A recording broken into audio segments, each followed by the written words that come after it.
Hello students, आज हम एक नया चैप्टर शुरू कर रहे हैं दैट इज़ जीनोबायोटिक्स। जीनोबायोटिक्स क्या है उसके बारे में आज हम पढ़ें।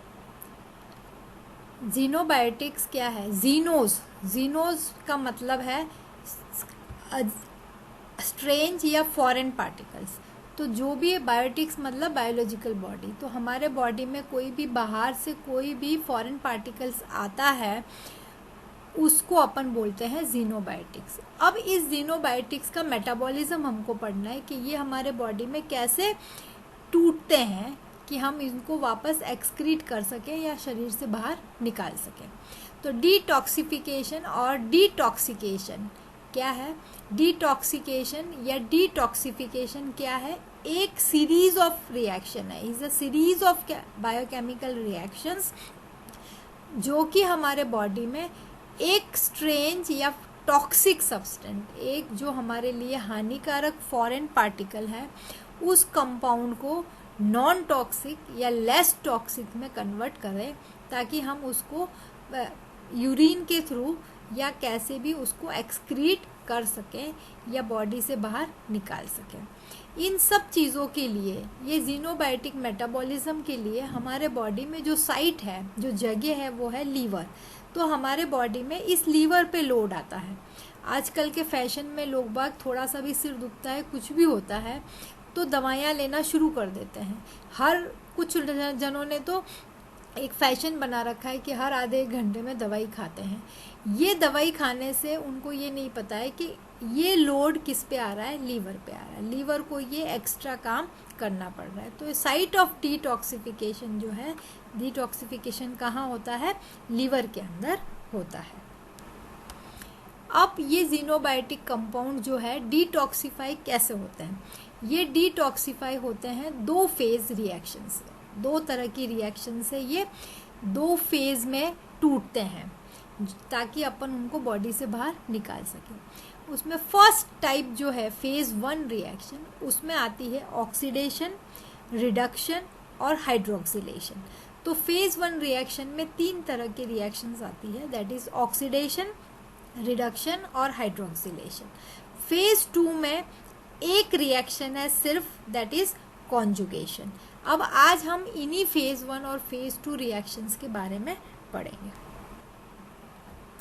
अब मैकेनिज्म ऑफ डिटॉक्सिफिकेशन। अब ये डिटॉक्सिफिकेशन कैसे होता है ये हमने पढ़ लिया कि ये फेज 1 रिएक्शन से होता है और फेज 2 रिएक्शन से होता है।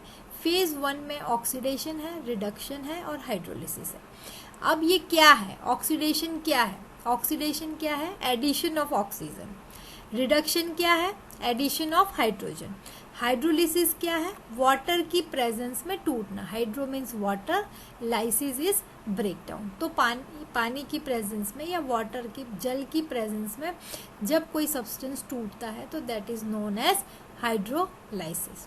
And phase 2 reaction is conjugation. What are conjugation? ये कॉन्जुगेशन क्या है? दो कंपाउंड आपस में मिलके कोई कॉम्प्लेक्स बनाते हैं, उसको कहते हैं कॉन्जुगेशन। अब फर्स्ट टाइप ऑफ फेज 1 की first reaction, that is oxidation. Oxidation अभी मैंने बताया, that is what? Addition of oxygen. तो सब्सटेंस जो इस ऑक्सीडेशन से, कौन कौन से सब्सटेंस जो एक्सक्रीटेबल फॉर्म या बॉडी से बाहर निकालने या कम टॉक्सिक हो जाए ऐसे में कन्वर्ट होने के लिए कौन कौन से सब्सटेंस है? तो वो है सबसे फर्स्ट अल्कोहल्स। तो जो भी दारू पीते हैं उसका ऑक्सीडेशन जो है, उसका जो एक्सक्रीटेबल फॉर्म में कन्वर्ट होने का काम कौन करता है? First reaction, that is oxidation. उसके बाद सेकंड है एल्डिहाइड्स, तीसरे हैं अमीन्स, फिर है एरोमेटिक हाइड्रोकार्बन लाइक जैसे बेंजीन है, फिर सल्फर कंटेनिंग कंपाउंड्स जिसमें सल्फर है। ये सारे कंपाउंड्स जो है, ये सारे पदार्थ हमारे बॉडी में ऑक्सीडेशन से ही डिटॉक्सिफाई होते हैं या इनको ऑक्सीडेशन के बाद ही कम हानिकारक सब्सटेंस में कन्वर्ट कर सकते हैं। तो सबसे फर्स्ट अब अपन पढ़ रहे हैं अल्कोहल्स। अल्कोहल जैसे इथेनॉल है, बेंजाइल अल्कोहल है, ये सब अपने एसिड में कन्वर्ट हो जाते हैं। तो इनका जो अल्कोहलिक ग्रुप था वो अब किस में कन्वर्ट हो गया, एसिड ग्रुप में, और ऐसे इनको डिटॉक्सिफाई करते हैं। तो इथेनॉल एसिटिक एसिड में कन्वर्ट हो गया, बेंजाइल अल्कोहल बेंजोइक एसिड में कन्वर्ट हो गया। इस तरह से ये एक्सक्रीट होते हैं। अब एल्डिहाइड्स जो है वो भी इनके रेस्पेक्टिव एसिड में कन्वर्ट होते हैं। जैसे बेंजाल्डिहाइड है, बेंजोइक एसिड में कन्वर्ट हो जाएगा। क्लोरल जो है उसका जो एसिड एल्डिहाइड ग्रुप है वो एसिड ग्रुप में कन्वर्ट हो जाएगा। तो क्लोरल क्या फॉर्म करता है, ट्राइक्लोरो एसिटिक एसिड। उसके बाद नेक्स्ट आते हैं अपन जो है ऑक्सीडेशन से तीसरे जो रिएक्शंस है वो है अमीन्स। सबसे फर्स्ट हमने पढ़े ऑक्सीडेशन से कौन कन्वर्ट हुए, अल्कोहल्स, फिर दूसरे हमने पढ़े एल्डिहाइड्स, अब तीसरे हम पढ़ रहे हैं वो है अमीन्स। अमीन्स यानी जिसमें NH2 ग्रुप होता है। ये NH2 ग्रुप कंटेन जिस भी कंपाउंड में होता है उनको अपन अमीन्स कहते हैं। ये अमीन्स जो है वो भी रेस्पेक्टिव एसिड में ही कन्वर्ट होते हैं। जैसे एलिफेटिक अमीन है तो एलिफेटिक एसिड बनाएगा। जैसे एरोमेटिक अमीन जैसे एनिलिन है तो वो पैरा अमीनो फिनॉल, फिनॉल क्या है वो भी अल्कोहल है। तो इस तरह से वो अल्कोहल में या एसिड में कन्वर्ट होके अपने आप को डिटॉक्सिफाई करते हैं। तो एरोमेटिक अमीन फिनॉल्स में कन्वर्ट हो जाएंगे और एलिफेटिक अमीन्स एलिफेटिक एसिड्स में कन्वर्ट हो जाएंगे। अब एरोमेटिक हाइड्रोकार्बन अब कैसे ऑक्सीडाइज होते हैं। एरोमेटिक हाइड्रोकार्बन का जैसे अपन ने एग्जाम्पल लिया है बेंजीन जो है वो अपनी मोनो, डाई, ट्राई, तो एक हाइड्रोक्सी ग्रुप आ जाएगा, 2 हाइड्रोक्सी ग्रुप आ जाएंगे या 3 हाइड्रोक्सी ग्रुप आके ऐसे फिनॉल्स में कन्वर्ट हो जाएंगे। तो जैसे एग्जांपल देखो बेंजीन जो है फिनॉल में कन्वर्ट हो जाएगा, या 2 हाइड्रोक्सी ग्रुप आ गए तो फिनॉल में कन्वर्ट हो जाएगा, 2 हाइड्रोक्सी इस पोजीशन पे आ गए तो कटेचॉल हो जाएगा, 3 हाइड्रोक्सी ग्रुप आ गए तो हाइड्रोक्सी क्विनॉल में कन्वर्ट हो जाएगा। ऐसे बेंजीन हाइड्रोकार्बन जो है वो अल्कोहल में कन्वर्ट होके या फिनॉल में कन्वर्ट होके ऑक्सीडाइज हो है। नाउ अब 5वें नंबर पे था सल्फर कंपाउंड्स। अब सल्फर कंपाउंड्स कैसे ऑक्सीडाइज होते हैं, तो जो भी सल्फर कंपाउंड्स है वो उनके सल्फ्यूरिक एसिड में कन्वर्ट हो जाएंगे। तो जो सल्फर कंपाउंड का जो भी सल्फर है वो सल्फ्यूरिक एसिड बना देता है। अब आती है नेक्स्ट ड्रग्स। कौन कौन सी ड्रग्स, मेप्रोबेमेट एक ऐसी ड्रग है या दवाई है जो फिर हाइड्रोक्सी मेप्रोबेमेट में कन्वर्ट हो जाएगी। तो जो मेप्रोबेमेट है वो हाइड्रोक्सी कंपाउंड में कन्वर्ट हो जाएगी और उसको फिर यूरिन से एक्सक्रीट कर देंगे, यूरिन से बाहर फेंक देंगे। उसके बाद अब अपन देखते हैं साइटोक्रोम P450। अब ये क्यों हम पढ़ रहे हैं, क्योंकि जो भी ऑक्सीडेशन रिएक्शंस है जिसमें सब में इम्पॉर्टेंट रोल किसका है, साइटोक्रोम P450 का। अब ये साइटोक्रोम P450 क्या है, तो सारी रिएक्शंस जो भी हम डिटॉक्सिफिकेशन में पढ़ रहे हैं, ऑक्सीडेशन रिएक्शन, वो सब उन सब को कैटालाइज करने के लिए या उन सब को कैटालाइज करने के लिए एक मोनोऑक्सीजिनेज आता है जिसका नाम है साइटोक्रोम P450। ये एंजाइम जो है वो माइक्रोसोम के साथ संबंधित है, उसके साथ रहता है। ये इसका नाम P450 इसलिए है क्योंकि ये अपना एब्जॉर्प्शन पीक जो है वो 450 पर दिखाता है। तो अवशोषित इसका शिखर जो है वो कहाँ है, P450 पर है, 450 वेवलेंथ पे, 450 नैनोमीटर पे, इसीलिए इसका नाम P450 है। इसकी सारी ज़्यादातर जो रिएक्शन है वो एडिशन ऑफ हाइड्रोक्साइल ग्रुप के साथ है, चाहे वो एलिफेटिक हो चाहे एरोमेटिक हो। इन सब रिएक्शन में ये याद रखो कि NADPH का रोल हमेशा होता है ऑक्सीडेशन में। अब NADPH का क्या फुल फॉर्म है, निकोटिनामाइड एडिनिन डाइन्यूक्लियोटाइड फॉस्फेट। अब इसके अपन फीचर्स देखते हैं, साइटोक्रोम P450 क्या है। साइटोक्रोम P450 की बहुत सारी फॉर्म्स है, बहुत सारे फॉर्म्स में है, 20 से लेकर 200 तक इसकी फॉर्म्स अवेलेबल है। ये हीमोप्रोटीन है जिसमें हीम मिलता है, प्रोस्थेटिक ग्रुप के फॉर्म में इसमें हीम है। ये हाईएस्ट कॉन्सेंट्रेशन इसकी कहाँ होती है, माइक्रोसोम्स, वो भी कौन से ऑर्गन के माइक्रोस्कोप, ये लीवर के।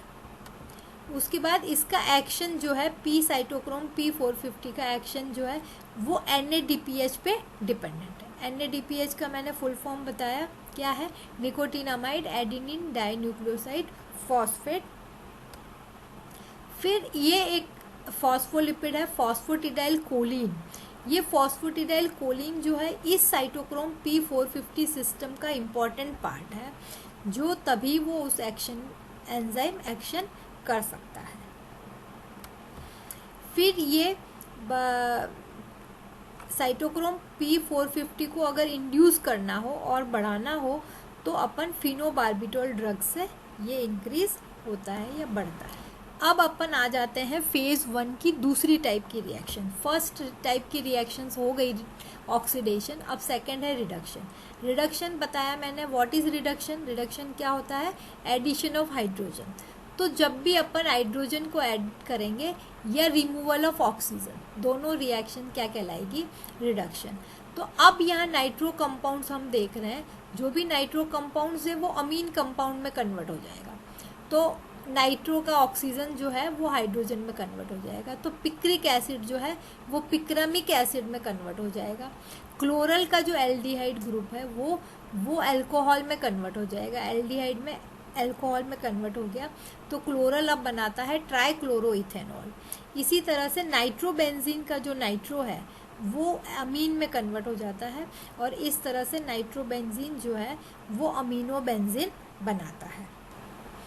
अब तीसरी टाइप की रिएक्शंस पे अपन आ जाते हैं। ऑक्सीडेशन हो गया, रिडक्शन हो गया, अब आते हैं अपन हाइड्रोलाइसिस। हाइड्रोलाइसिस मैंने बताया क्या है? जल की प्रेजेंस में या वाटर की प्रेजेंस में किसी भी चीज़ को तोड़ते हैं, किसी भी कंपाउंड को, तो उसको बोलते हैं अपन हाइड्रोलिसिस।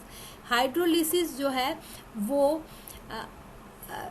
इस कंपाउंड्स को डिटॉक्सिफाई करने के काम में आती है, जैसे एस्टर है, ग्लाइकोसाइड है, अमाइड है, ये सब टूटकर किसकी प्रेजेंस में टूटते हैं? हाइड्रोलिसिस की प्रेजेंस में। यहाँ अपन एग्जांपल देख रहे हैं। अब एस्पिरिन जो दवाई है, ड्रग है, उसको भी मेटाबोलाइज कौन करता है? हाइड्रोलिसिस का फेज़ 1 रिएक्शन।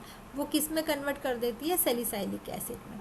इसी तरह से एसिटानिलाइड जो है वो एनिलीन में कन्वर्ट हो जाता है। डाई आइसोप्रोपाइल फ्लोरोफॉस्फेट जो है वो डाई एल्काइल फॉस्फेट में कन्वर्ट हो जाता है।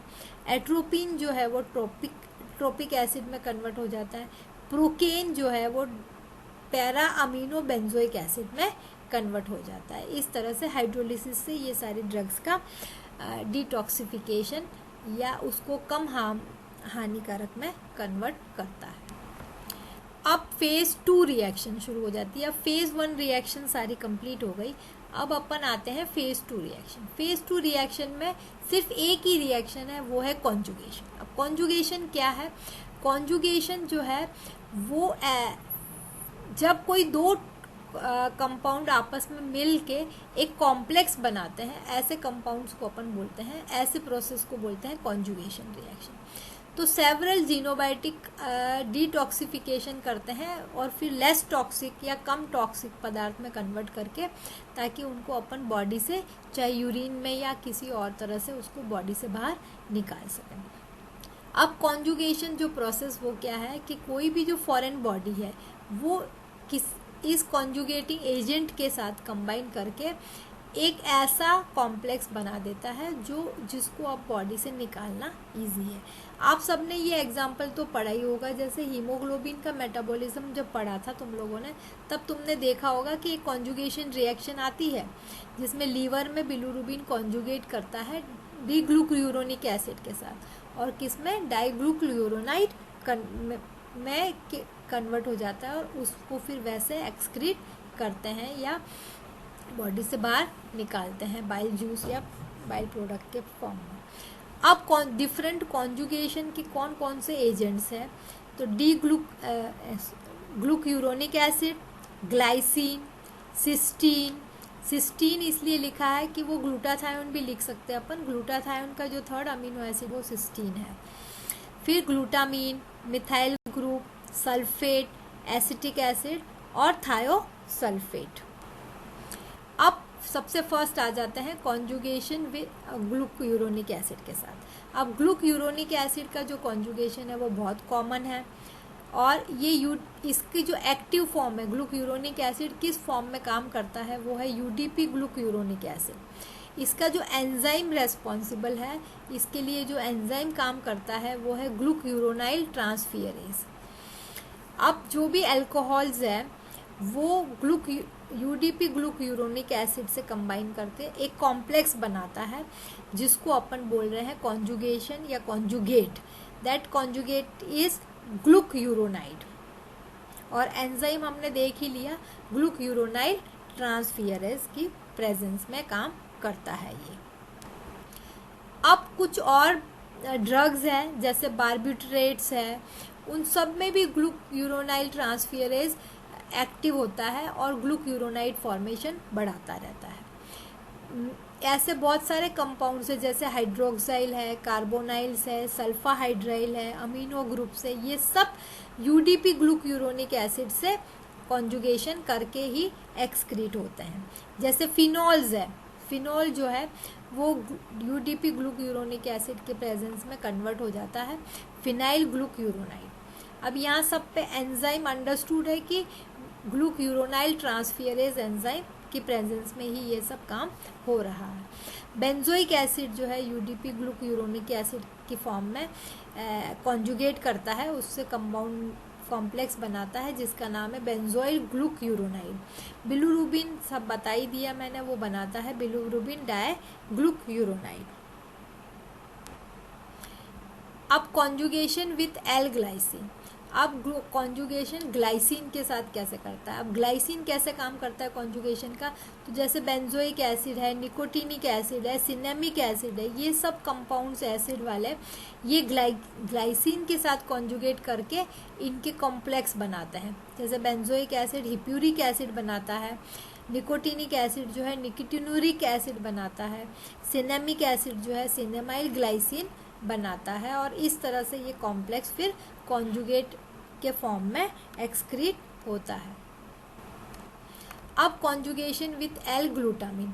ग्लूटामिन जो है वो फिनाइल एसिटिक एसिड को कॉन्जुगेट करता है और उसको फिनाइल एसिटाइल ग्लूटामिन में कन्वर्ट कर देता है, और इस तरह से उसको बॉडी से बाहर निकालते हैं। फिर अब कॉन्जुगेशन विथ एल सिस्टीन। अब ये एल सिस्टीन जो है वो कहाँ प्रेजेंट है, ग्लूटाथायोन में। ये जो बेंजीन है या हेलोजिनेटेड एरोमेटिक हाइड्रोकार्बन है, इन सब को ये अल्टीमेटली किस में कन्वर्ट कर देता है, ग्लूटाथायोन मर्केप्टूरिक एसिड में। ये मर्केप्टूरिक एसिड के फॉर्म में बॉडी से बाहर निकाले जाते हैं। अब कॉन्जुगेशन विथ सल्फेट।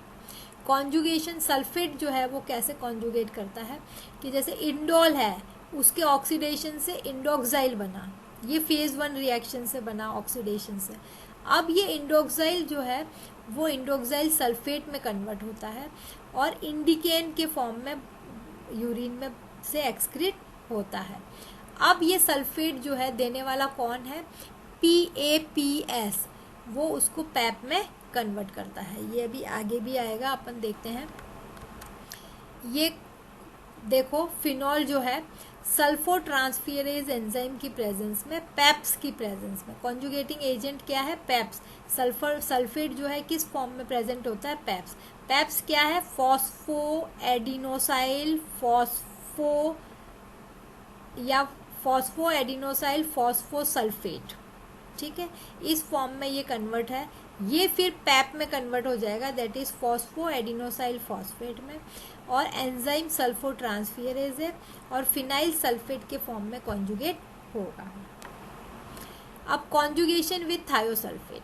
अब कुछ साइनाइड टॉक्सिसिटी जो ड्रग्स है, साइनाइड टॉक्सिसिटी हो जाती है तो वो थायोसल्फेट से रिमूव की जाती है, वो उसको थायोसल्फेट उसको डिटॉक्सिफाई करता है।